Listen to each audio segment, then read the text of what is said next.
Good morning, everybody. This is very nice today that we have 36 people on the line for an inoculant training on this beautiful Thursday morning. So welcome, everybody. So this is, we'll ask everybody to make sure that everybody's on mute so there's no noise in the back for the conference.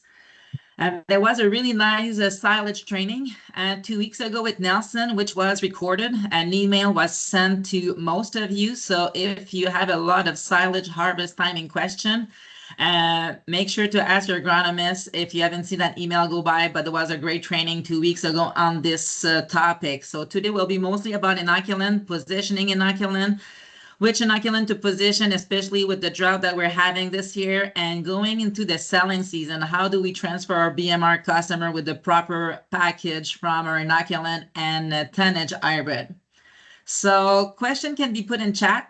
We'll answer most of the question at the end of this training, so be patient until the end. And this is being recorded, so Rachel will do a nice overview and a YouTube video, which will be shared with you once everything is ready. So I'll let Nelson start and put your question in chat. All right, so welcome everyone. I have a lot of information, so I'm gonna start right away. My name is Nelson Lobos. As you can see, I have an accent. It's not French. I'm from Chile, so forgive me if if there is something that you don't understand. I won't be offended if you ask me to clarify later.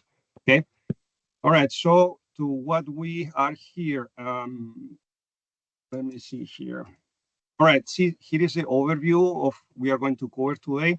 I'm going to provide some background information and tendencies. I'm going to talk about our products. I'm going to talk specifically about positioning CFT. Also, what are the strategies available to move our customers beyond BMR, right? And at the end, some general recommendations and a reminder that you have a global support team. You know, we are three people that this is our job. You know, you have Bill Mahana, you have Adam Kroll, and you have me available for any kind of support and questions and all that stuff. All right. Why are we even in this business? You know, this is a rhetorical question. You know, here we have the seed, we have a nice chopper harvesting, and we have finally the cow. And the reason is that the value of all the genetics that Pioneer has to offer is judged by the cow, right? So basically, a lot of things can happen between these two events, right? That can impact the quality of the final feed that cow is going to see, right?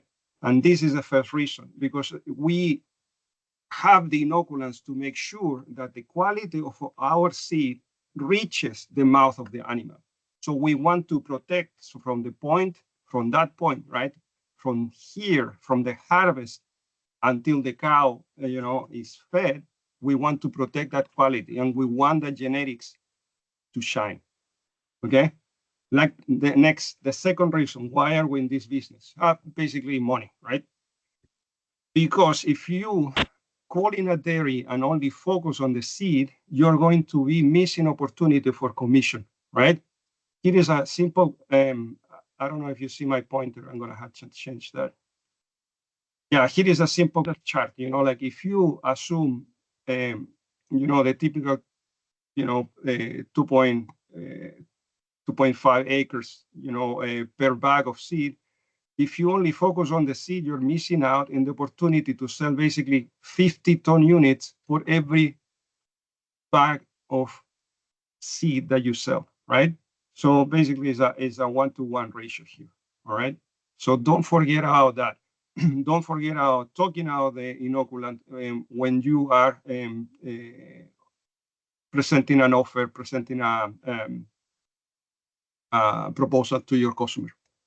All right. Now, I want to assure you that Pioneer is a leader in this space. We were the first ones to develop crop-specific inoculants. We were the first to have Buchner products to prevent heating. We have the first to have rapid react Lactobacillus buchneri, to decrease the time that it takes to drop the pH in a silage pile. We are the only company that has a product that is proven to improve the stability of the fiber. We have the CFT. Nobody else has that stuff. And we're the only products tested in animals, not in only in a bench lab.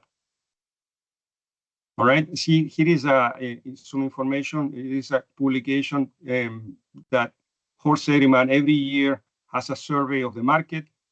We can see here that the survey was responded by only 105 people. So based on that, people that responded, we are, on the top here, along with silo and being, among the brands more utilized in 23 of silage additives in general, right? The same survey was asking growers, what do they want? Why they use inoculants? And the most popular response was to prevent heating. And the other one was to increase dry matter recovery. And 16% of the respondents, cited fiber digestibility. So the red one, is your Buchneri products, 11C33, 11B91. Those are the ones that help you with that desire of, have less heating and increase dry matter recovery. And for fiber digestibility, you have the CFT products that we have. So we have what people want, right? Now, there is another thing that is very interesting here in this survey. When is the decision of purchasing an inoculant? And that, if you can see here, it happens, towards the end of the year, right? December, November, December, January, February. So the message here is don't wait. Look at the number of sales that you close, as you get near the date of harvest. So don't wait, right? Try to include, the inoculant in your sales proposal, right? Before harvest, way before harvest. I'm going to have to go through it in silent basics. I know that this is not new for you guys, but I need to review a little bit, a couple concepts, okay? So here are the stages of silage making. You can see here, there is an aerobic phase followed by an anaerobic phase, which is when we cover the silo and seal it, and it's followed by another aerobic phase when we open the silo and start feeding, right? So you can see here in these lines what happens, with the oxygen, as you close the silo, the oxygen starts extinguishing, it goes away. It's because there is no more oxygen going in, it's consumed and it reaches a lower layer while this is in storage. Once you open it, everything is exposed again to oxygen, and the aerobic bacteria, aerobic microorganisms wake up, right? Temperature, usually it's the same temperature that you harvest. It raises during because of respiration, and then it declines during the sealed period, right? And then again, when you open it, it can go two ways, right? If you have like an inoculant, like a Buchneri inoculant that keeps your silage, your phase cold, probably it's not going to be higher than ambient temperature. If you don't have the protection, and if you don't keep if you are peeling out too much plastic, you're exposing too much air, all that yeast are going to be active and produce the heating that we see here. All right. Here is another indicator, pH, normal pH you start with, and then because of the anaerobic bacteria start acting and consuming that, and those sugars, and producing the lactic acid or acetic acid in the case of a Buchneri, your pH is going to drop, right? And again, depending on if you have inoculant or the quality of your fermentation, the pH may remain under the 4 that we want, or it may start increasing because of activity of microorganisms consuming the lactic acid and raising the pH. Okay, so that's an overview of the silage making process. All right, in the first stage, what happens? All these plant sugars are consumed by aerobic bacteria, and they are creating CO2, water, and heat. This is the opposite of photosynthesis that you are probably familiar, right? The photosynthesis goes the other way. It takes sunlight, it takes water and CO2 and makes sugar. This is respiration. It reverses that process, right? So respiration will release CO2 and it's going to release water too, and also heat. And that's when the fermentation, these are the fermentation losses, that the most fermentation losses occur, right? You have returned there. All right. Now, the second, during the anaerobic phase, when we have the plastic in position, right? Here is when changes in nutrient occur, right? There is some protein degradation if you have Clostridia.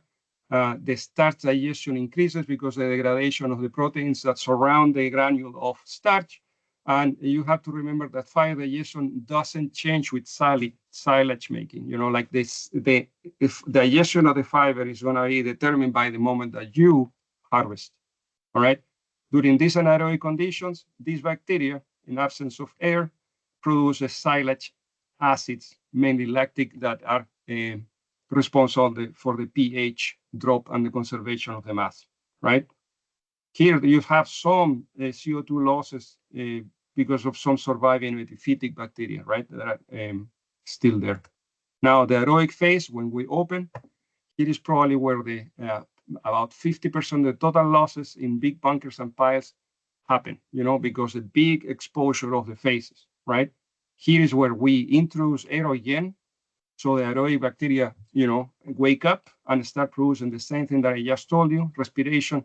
They are degrading the sugars, releasing CO2, water, and heat. All right. And what are the losses? Let's see where the losses, most of the losses are produced in each stage, right? During the filling, you can expect losses of 2 to 7%, due to respiration. Then you have the seepage or the leaching out. Will depend on the moisture that you harvest your corn. It can be zero for in a good situation, or easy. I think that that's underestimated. It should be like around 5%. Now you have the gas, the emission of gas. Mainly CO2. It can be like between 5 and 12, and this is something that you cannot avoid. It's going to happen no matter what. It's a fermentation cause that is called. And then you have the combination of the surface spoilage, because of exposure to air between 5 and 12%. And during feed out, in good situations, you can expect a 1, and poor situations, you can expect at least 15% losses due to aerobic instability. So the total losses can range from 12 to 40. And I have seen silages that are way more than 40% losses, right? Now, one important thing that I want to point out too is that losses must be expressed in terms of dry matter, not shrink. It has to. You cannot. I'm going to look at it later. So, but you cannot compare or express dry matter losses in a fresh phase. That's shrink, and that's not the right way to look at them. So, monetizing on dry matter losses. We tend to use shrink and dry matter loss as two exchangeable terms, but they are very different. The reason is that the shrink loss is in a fresh basis, okay? So it's the lost weight over the original weight, that's your shrink. A dry matter loss is a dry matter basis, and this is a better way to estimate your losses. And the reason is that here, if you remember when I was telling you about the losses in this stage, there is water produced during the aerobic stability when you're just closing the silo, water here and it's water here.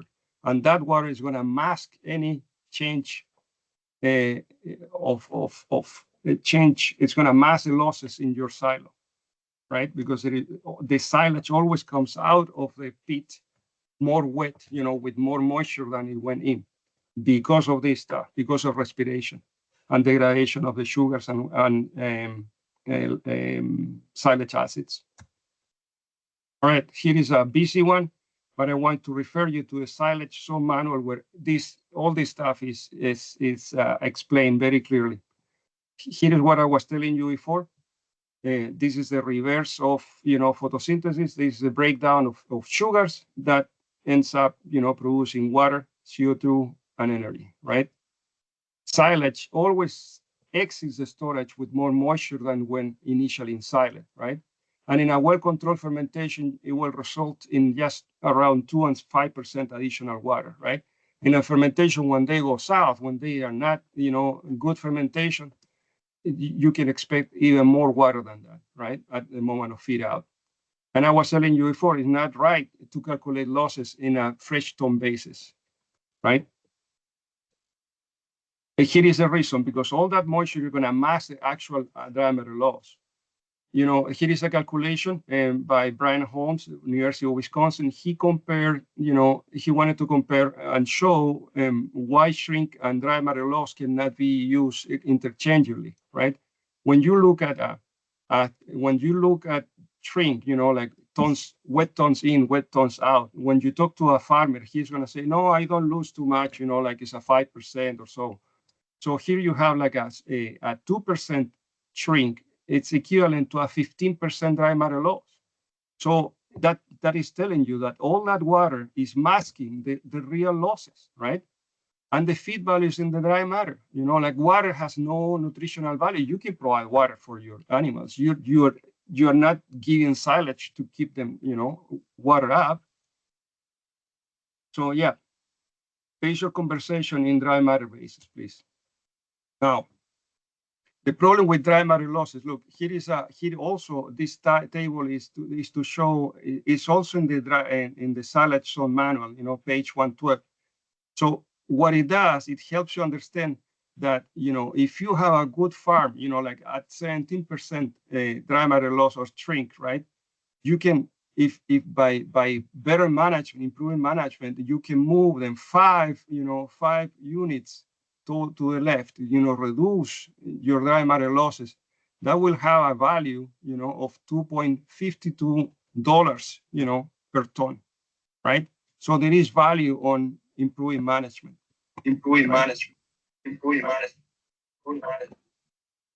Try to mute it, please. All right.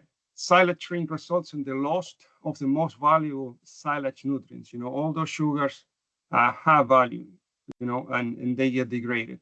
So to understand the true cost of shrink loss, the losses must be replaced with a nutritional equivalent energy source, such corn grain. Because, if you're losing sugars, we're losing energy. And what is the source of energy in your diet? Is corn. So that's why you have to bring back to your diet. You're going to have to buy it, right? All right. Inoculant does not fix poor management. Like the simple principle of garbage in, garbage out applies here, right? If you have crappy forage, you're going to end up, you cannot expect, there is no magic here. The ensiling process is not going to create more nutrients, right? The best thing that you can happen is just to maintain, but it will never improve, right? So what are you doing here, right? You have an option. When you're harvesting, you can do either silage and you can do compost, right? Here are some examples. The first slide here on the top left, you see an example of rotting, right? That stuff, the cow's not going to eat it. Here you have an example of mold, right? There was an infiltration of air, the mold woke up and, produce these nice chunks of white material. Now you have here the typical Clostridia, a stripe of Clostridia usually happens in high protein, like, alfalfa, because of, their contamination or something like that, right? That's is a telltale sign of you have a Clostridia infection or problem, right? And here is just heat damage, that stuff is cooked, right? And that's a nice pile. This is a picture from Europe. People is feeding this stuff. It is disgusting. Like you can even smell the picture. All right, poor management costs money. Here is a comparison of what are the losses due to good management or poor management. You can see that the total losses almost duplicate, double, because of poor management, right? And most of the losses occur here, once you open and once you open the silo and start feeding, right? Here are examples of not the best management of a bunker, a phase. leaving a pile here, from for tomorrow feeding, it's not a good idea. That stuff is gonna heat up. If it heats up, it's gonna reduce the dry matter intake. It's gonna be less palatable. Cows are gonna refuse this feed, right? If it's hot. Here is another bad practice. Here is in the West. You can see a front end loader lifting the wheels basically because they are going in, frontally to release, to remove some silo. And the problem is that when you do that, you're going to start moving probably vertically. And what you do is just create fissures, in the mass of the silo that allow the penetration of air. The right way to do this is go sideways, along the face. This is a very poor practice. All right. So here in the US, at least there has been a phenomenon of, like small farms being absorbed by bigger farms. We still have the same number of cows. It's only that they're getting concentrated, right? So farms are getting bigger and bigger. And obviously, if you have a bigger farm, you have bigger needs. If you have bigger needs for feed, your face, you're going to be dealing with bigger faces, bigger open faces, right? And then this opens more opportunity for aerobic losses at feed out, and and we can serve our customers in that situation, right? Research has shown that more than 50% of the dry matter losses are occurring when we re-exposed the silage mass to oxygen, right? Here is a summary of more than 36 trials. You can see the aerobic losses are way more than the anaerobic losses, right? Those are the ones that occur when the silo is covered. All right, you should be familiar with our lineup of forage additives. Our inoculants. You must remember that from left to right, there is more technology involved. The more basic ones are these three ones. They are like a homofermentative bacteria.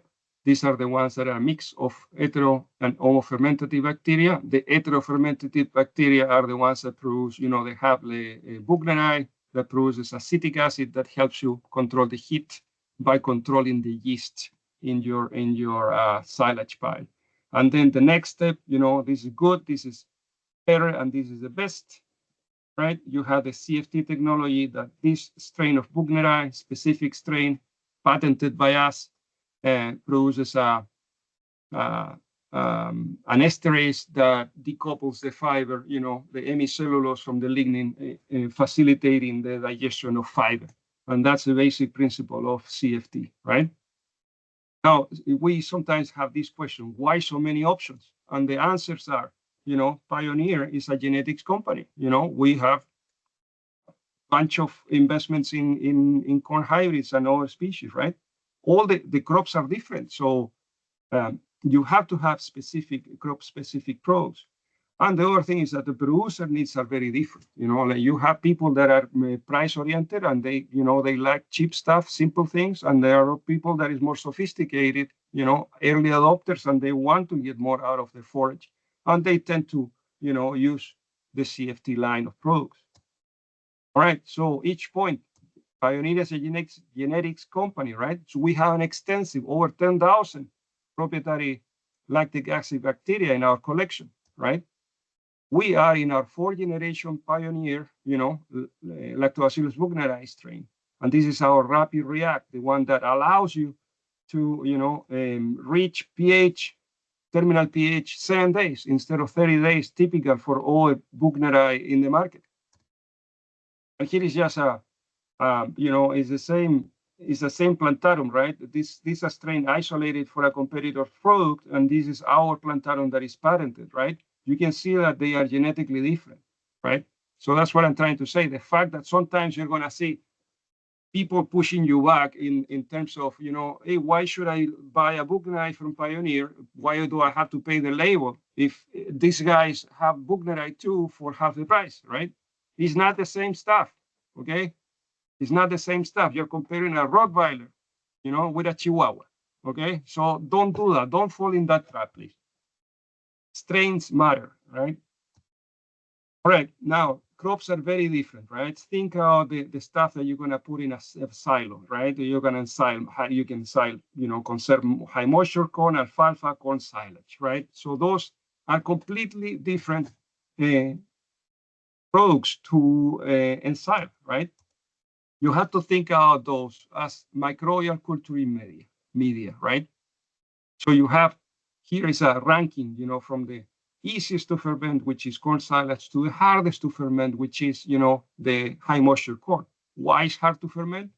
Because it's loaded with yeast and it has very low moisture relatively to the other ones, right? And bacteria need moisture to grow.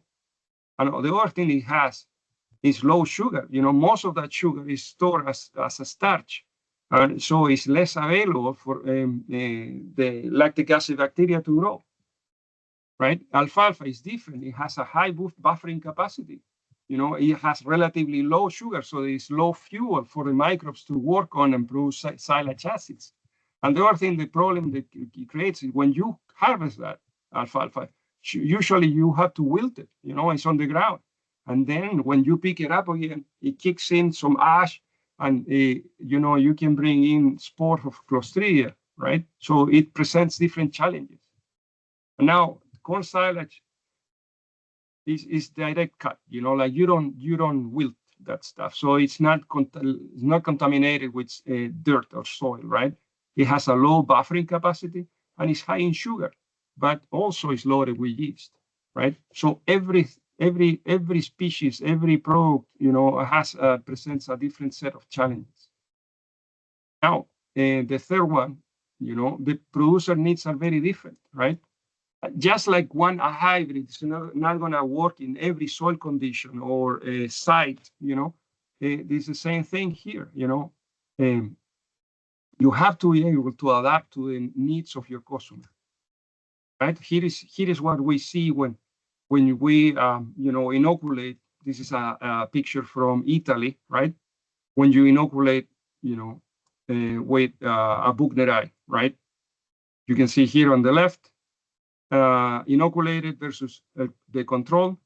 And you can see here a thermal image where you can clearly observe the difference in heat being produced. This side is protected by a Buchnerei. There is acetic acid being produced by this bacteria that suppress the growth of yeast. And the yeast is the one that is responsible for the heating. And you obtain a more consistent and more palatable silage at the end of it, right? All right, corn silage, right? Here is the customer profile of each, product. The 1174, the customer profile this is a guy that wants a low price, a kind of a defensive insurance type product, something basic, Probably he's not, here are the needs, right? His needs are, he's probably not thinking of feeding this silage during the warm months of the year, right? Because if you have temperature, if you are opening your silo during the warm month, that's something that is going to stimulate the growth of yeast, right? So he's not concerned about that. Probably he's going to be feeding this silo during winter time, and he has never had problems with bank life, heating up in the bank. So he prefers that stuff, right? 1174, the simple, basic one. Now, a customer for an 11C33 is someone who values or had problems before with bank life, right?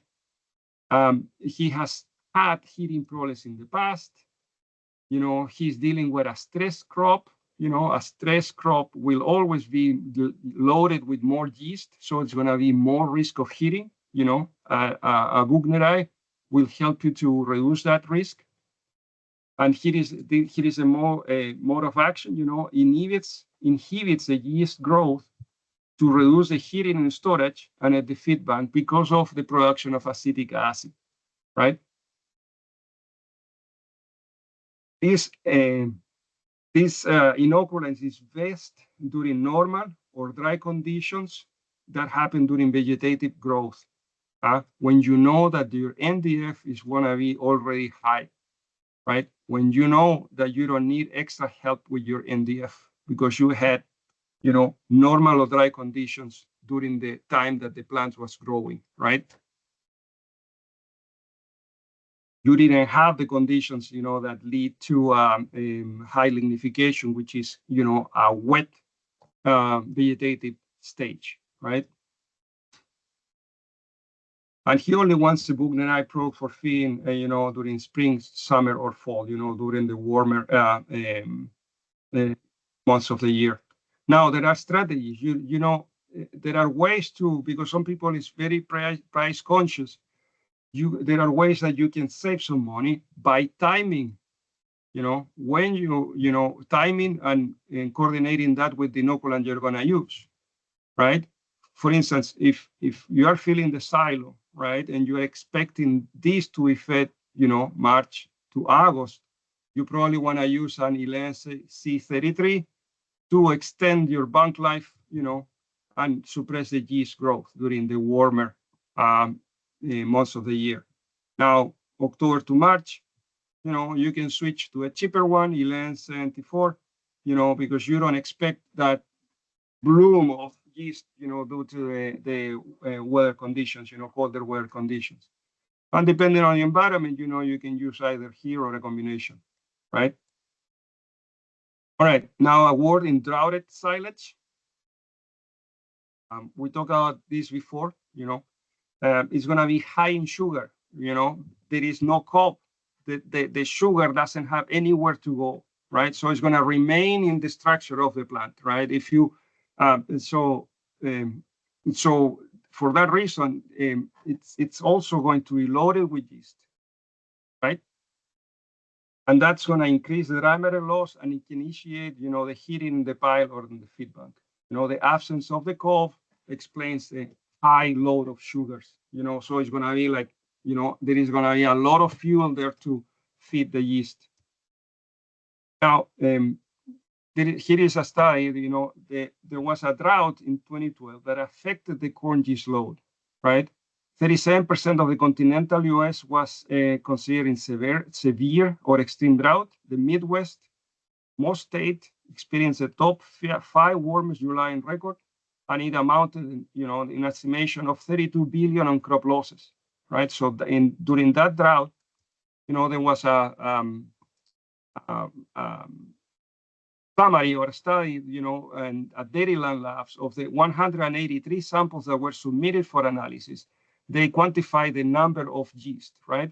And you can see here, here are the different categories, like consider the category of low is under 10,000 TFUs, right? Moderate is under 1 million, and the high counts, everything above 1 million, right? And you can see here that over 50% of the samples that were submitted, fell in that category. More than 50% of the samples had a high yeast load due to weather, right? Now, why is this a problem? There is a relationship that is inverse, like the more yeast you have, as you move to the right in this chart, you have more yeast counts, right? The more load of yeast. Your aerobic stability declines in a linear fashion, right? The more yeast, the lower your aerobic stability, right? So that's why, that highlights the need for, when the situation is right, for an inoculant like Inoculant C33, right? What are the risk factors for poor aerobic stability and spoilage? When you start with high yeast counts, think droughted corn, or poor late season plant health, and where you are not doing a good job packing, right? If you are letting a lot of air in the pile or in your bunker, you are inviting microorganisms, especially yeast. Here is an example, you can see clearly that this stuff is heating up. And here is a thermal image that you can see the distribution of the heat, where there is air infiltration, all on the top, higher temperature, more air infiltration, probably poor packing, and then along the walls, right? Positioning of Inoculant CFT. This information, these brochures and these articles are all available in Showpad. I understand that you have access to those documents. So all the details are I'm not creating or not inventing any information. All this stuff is already available for you. Okay. So if you need more information, please go download it, read it, study it, share it with your customer. These are documents that you can leave behind. Okay, so what is a customer profile of Elan CFT? He's an early adopter. You know, he likes new stuff. He likes new technology. He wants to try new things, right? He feeds high levels of corn silage. That person values the digestibility of the corn silage, right? He understands, you know, the concept of increasing efficiency of feeding, right? That person probably, if he experienced wet conditions during the vegetative stage of the crop, NDF may be expected to be low, right? Wet during vegetative generally is going to end up reducing your NDF digestibility because the plant is going to crazy, it's going to go and, you know, gain height quickly. It's going to grow like crazy and it's going to lignify. That person values plant life, you know, probably understands the relationship between heating up and drop in dry matter intake. And the other important thing is that he has a nutritionist helping him, advising him, who's willing to modify or adjust the ration, right? Because if you are increasing the fiber digestibility, you know, that enables you to extract more nutrients, enables the cow to extract more nutrients for your silage, right? And then it wouldn't make sense to improve the digestibility of the fiber and not making an adjustment to the fiber for that, right? So you can pull down some energy, you know, you can remove some corn, you can remove some protein to account for that increased digestibility. And that's going to make your ration cheaper, okay? Here is what happens, you know, like I'm pretty sure you're familiar with Fermentrix. This analysis, it measures the gas production of the samples, right? You can put a sample there and it's going to tell you how much gas is produced, right? And how much bacteria grow, you know, in terms of, you know, in response to the availability of energy and nutrients. So what CFT does in basically is to increase the rate of fiber digestion. What nutritionists, you know, we call it the B3 pool, you know, the slow one, right? Here we have control silage on the left, and we have a CFT treated silage on the right. I want you to look. I mean, there is a lot of numbers here, but I want you to focus on this, the big balloons, right? So what you see here, this is the rate of digestion of the fiber. You can see the fiber digestion, you know, rate of fiber digestion is 3.7% per hour, meaning that only 3% of that pool in each hour is degraded, right? So when you compare that with the CFT treated, it's almost double, right? So that's the effect of CFT. It increases the rate of digestion. If the rate of digestion is faster, you know, you are getting out of that fiber more nutrients for your cow. And that is the difference in nutrients is reflected in this. This is a microbial biomass produced, right? You have 168 milligrams against 220 milligrams. That reflects the availability of nutrients in this assay, right? How it changed due to the treatment with CFT. Now, faster fiber digestion, there are more nutrients available, and it allows you to cheapen your diet. You know, you can remove some corn grain and some protein supplement. But those changes must be made by the nutritionist, right? Now, specifically in Canada, you know, Pioneer received approval for certain claims for CFT, right? The claims are improved dry matter intake, improved NDF digestibility, improved grain tone for silage fed, feed efficiency, reduce heating at moment of feeding, and reduce dry matter loss at moment of feeding. So we have this endorsement by the Canadian agency, right? Now, what has worked in this district in the Northeast? They are champions in the positioning of CFT.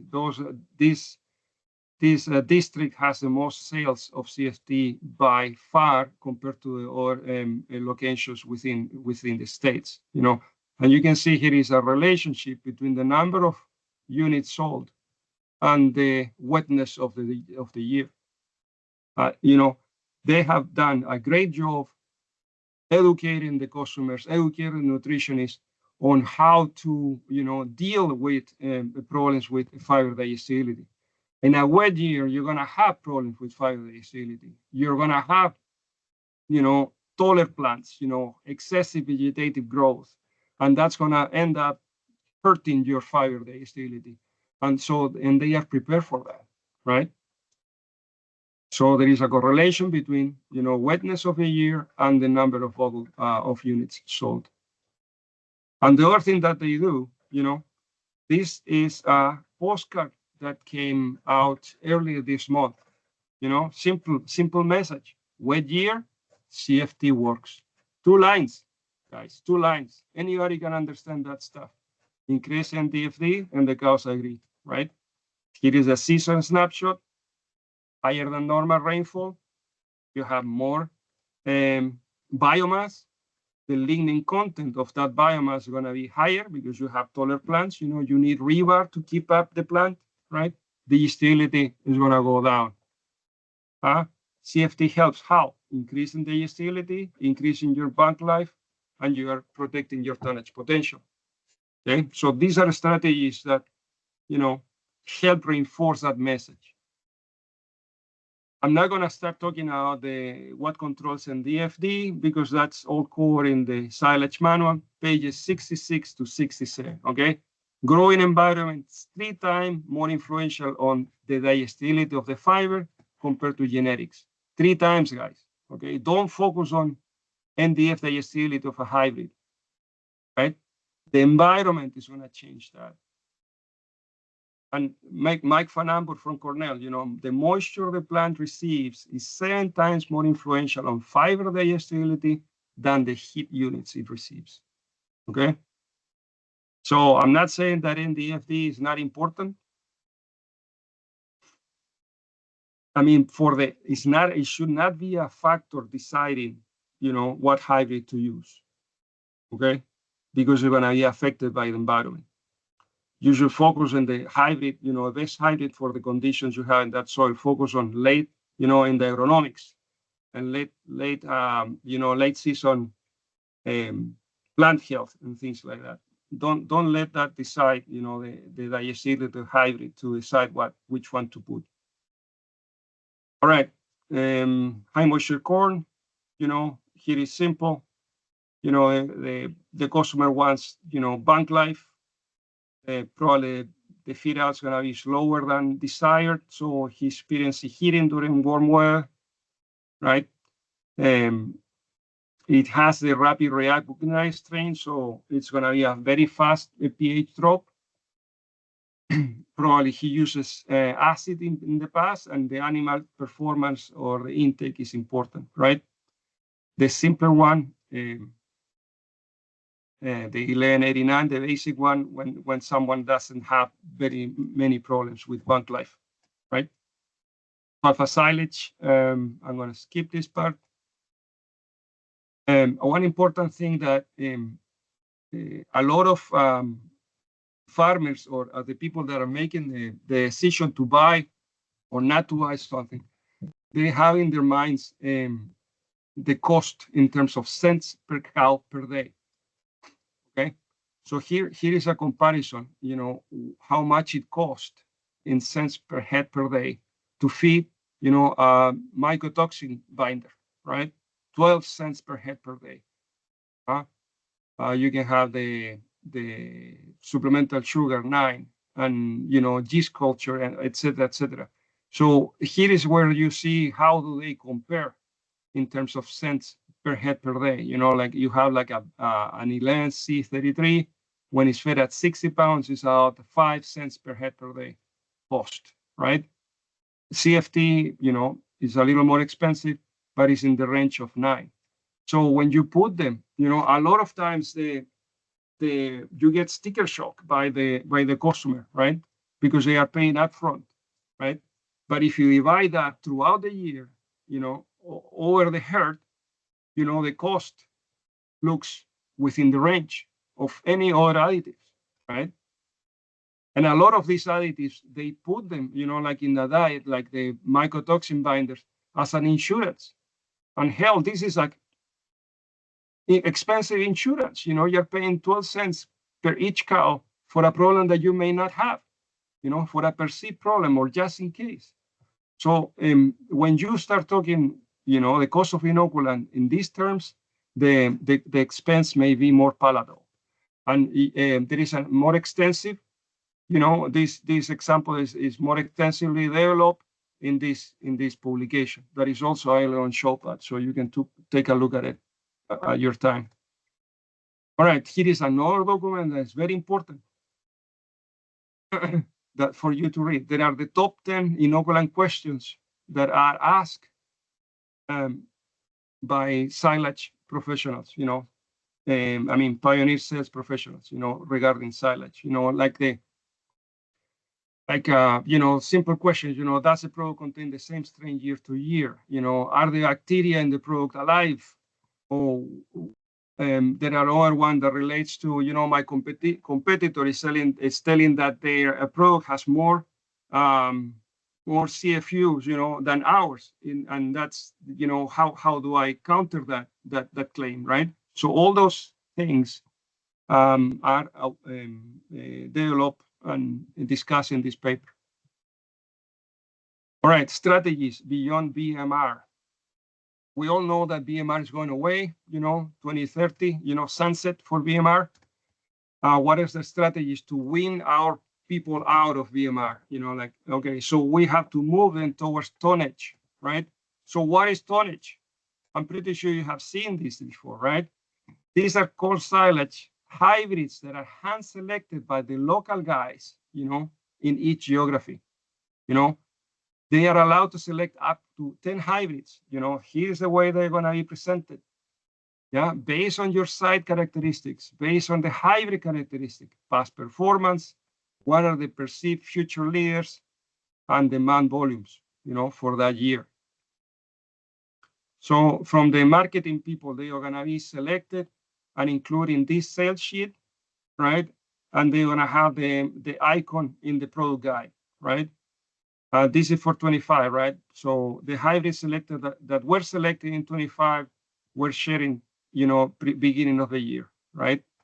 Now, for 26, a similar thing should be expected, right? And what is tonnage, right? It has 3 little sticks there, right? It's an E. That's why it's 3 things. Yield, that's number 1.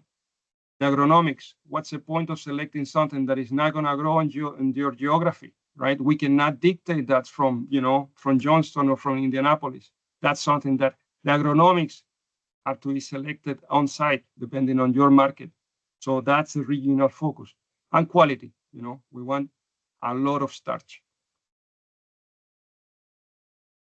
All right, so here, silage hybrid selection. Please focus on agronomics, right? We saw already, you know, don't get fixated on fiber digestibility. If you have 2 hybrids that are the same, right, and one has higher fiber digestibility, then, you know, if to break the tie, sure, but it shouldn't be number 1. It shouldn't be your first criteria. This is more more digestibility than this one, and you discard this one that could have better agronomics. That's a mistake. And the reason for that, you know, like the digestibility is going to change because of the growing environment. I already told you that stuff. 3 times more influential in DF than genetics. And please focus on late season plant health. That's something that makes Pioneer different from other companies. You know, we have excellent late season plant health. And that's going to help you maintain fiber digestibility. It's going to help, you know, with the window for harvesting. And this stuff, you can read more about it in pages 66 and 73 of the silage zone manual. All right, what are the facts? Why we had BMR in the first place, right? The main advantages was to drive intakes, right? So again, please remember this: we cannot offer anything to replace BMR. There is nothing on our lineup that can replace what BMR did. Not even CFT. So don't do that. You know, we cannot expect the same intakes by treating CFT, our silage with CFT. It's not gonna get us there. That's not honest. What were the drawbacks of BMR? You know, we had more agronomic risk, right? We had the risk of lodging. You know, it had less lignin, less rebar, the plant will fall. You know, you have wind, the plant will fall. It's more susceptible to tar spot, right? We didn't have the same packages that we have with conventional. The yield drag, you know, certain places 14, other places 20% less yield. You know, no new traits, you know, power core was not available. And the other thing is that, you know, there was no benefit. You know, this study from the Miner Institute showed that, you know, cows that were producing less than 40 pounds per head per day did not benefit from it. So they were eating candy and not making more milk. But what's the point, right? And the other thing is that, you know, post-peak, you know, if when you fed the cows, you know, the first 2 weeks of lactation, you know, and then you take them off, you know, the ones that were fed BMR persisted, you know, they kept the curve higher, right? But that doesn't happen with the other ones, you know, like, I mean, the problem is that there is no point on feeding the whole herd BMR, you know, you had to segregate, and that complicates management in the farm. And what we can do, right? We want to recommend tonnage hybrids with good late season plant health. That's going to help you maintain the fiber digestibility. You're going to increase the starch that we're going to harvest, right? And it's going to widen our harvest window. We can position fungicides, right? You have here a pretty nice picture of the effect of fungicide application in this field. You have control, you know, yellowing fungicide, pretty green. The other thing is, if you need higher digestibility, there is another strategy, which is high chopping. You know, for those ones that are used to segregate BMR, make another pile. For the high group, you can, you know, increase the cutting bar height. You know, your digestibility is gonna have, you know, probably 4 points more, and that's significant, right? You're gonna have more starch. You know, you're gonna concentrate the starch, and that can be used for your high group. And the other thing that you can do is recommend CFT, especially when you have wetter than normal seasons. Okay, when you're going to expect less digestibility, and to compensate that, to fix that, you can recommend CFT. The other thing that you can do is, at least here in the States, I don't know in Canada, but reduce that your corn is coming soon, right? So it's a way to help your customers, you know, to keep a light, you know, at the end of the tunnel. You know, we're taking away something from you, but we're giving you something that is probably going to be better. And I think that we're very short in time, and that's what I had prepared for you guys. Here is my information, you know, my phone number, my email. I understand that this is being recorded, so I invite you guys to send your questions so we can have a discussion. I know that it's not a lot of time to address any questions, but, you know, the door is open. If you need something, please contact us. That this is our job, to do the support, you know, for you guys in the field. Annie? Thank you, Nelson. There's a few questions in the chat already. So are you reading them, or are you?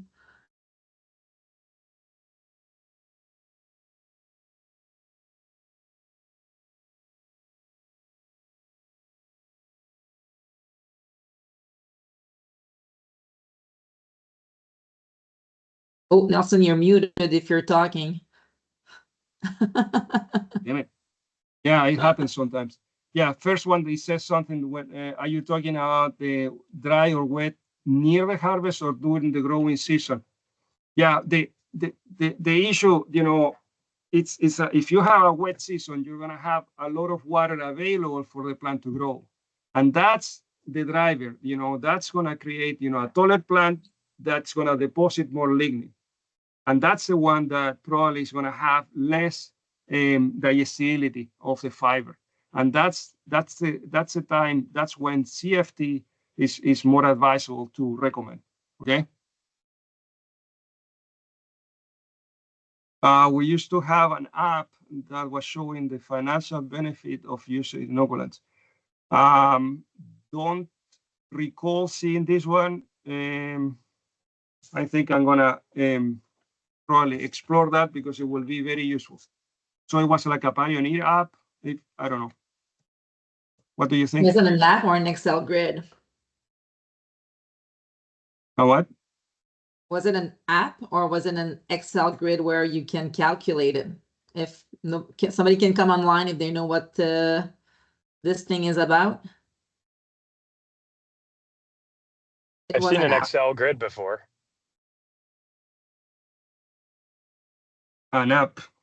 Okay, so I'll financial benefit.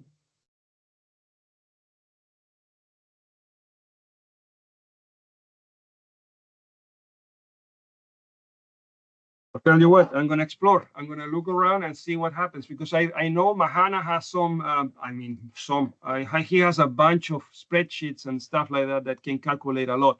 I'm not aware of any apps that you can download and see it in front of your face. So I'll look around. And I think it's a good suggestion, you know, something from marketing to develop, you know, like an intern kind of project. It will be good. It will be good. Okay, something else. Any other question?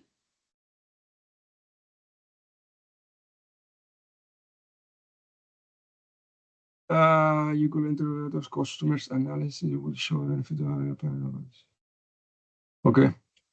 Yeah, there is another a clarification on what you will enter in the app, you know, and how to, you know, fit the app to get you the benefit, calculated benefit, financial benefit of it. All right. I don't see any more questions. No, right. well, if there's no more question, thank you very much, Nelson, for this great presentation on inoculant positioning. If you guys still have questions, send them to your agronomist, and I'm sure we can find answers to other questions as they come along in the season. So thank you very much. And once we have all this recording prepare in a YouTube video, Rachel will be nice enough to share this whole thing with everybody. Thank you very much and have a nice day. Awesome. Thank you. See you. Thank you. Bye-bye.